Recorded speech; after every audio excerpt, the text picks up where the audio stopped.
আসসালামু আলাইকুম ওরহমতুল্লাহি বারাকাতুহু। অনেকে প্রশ্ন করে থাকেন, রোজা অবস্থায় যদি কেউ ভুলে কিছু খেয়ে ফেলে তাহলে রোজা হবে নাকি ভেঙে যাবে। এ প্রশ্নের উত্তর খুবই সহজ, অর্থাৎ ভুলে কোনো কিছু খেয়ে ফেললে রোজা ভাঙবে না। তবে হ্যাঁ, এতে একটি শর্ত আছে, যে ভুলটা আপনি একবারে ভুলতে হবে। এমনও হতে পারে যে আপনি আপনার মুখে পানি নিয়েছেন কুলি করার জন্য, তখন আপনি জানেন আপনি রোজা, অসতর্কতার কারণে সেই মুখের পানিটুকু আপনার ভিতরে চলে গেছে, তো এটি আপনার ভুল। তবে এ ভুলটা আপনার অসতর্কতার কারণে হয়েছে, তখন এই রোজাটা আপনার ভেঙে যাবে এবং পরবর্তী সময়ে আপনি এটি কাজা করতে হবে।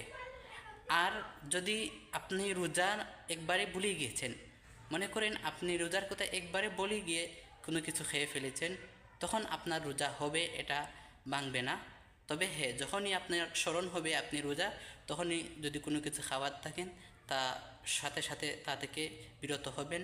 যদি সহবাসে লিপ্ত হয়ে যান বলে সহবাস থেকে বিরত হয়ে যাবেন, যদি পানাহারে লিপ্ত হয়ে যান তাহলে পানাহার থেকে বিরত হয়ে যাবেন। এটাই হাদিসে আছে। হযরত আবু হুরায়রা রাদিয়াল্লাহু তাআলা থেকে বর্ণিত মুসলিম শরীফের একটি হাদিসে নবী করিম সাল্লাল্লাহু আলাইহি ওয়াসাল্লাম বলেছেন যে, রোজা অবস্থায় যদি কেউ ভুলে আহার করে ফেলে অথবা পান করে ফেলে, তখন সে যেন রোজা না ভাঙে, রোজাটি পূর্ণ করে।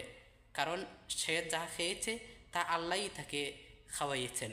সুতরাং আমরা উক্ত হাদিস থেকে স্পষ্ট জানতে পারলাম, কেউ যদি ভুলে কিছু খেয়ে ফেলে তাহলে রোজা ভাঙবে না।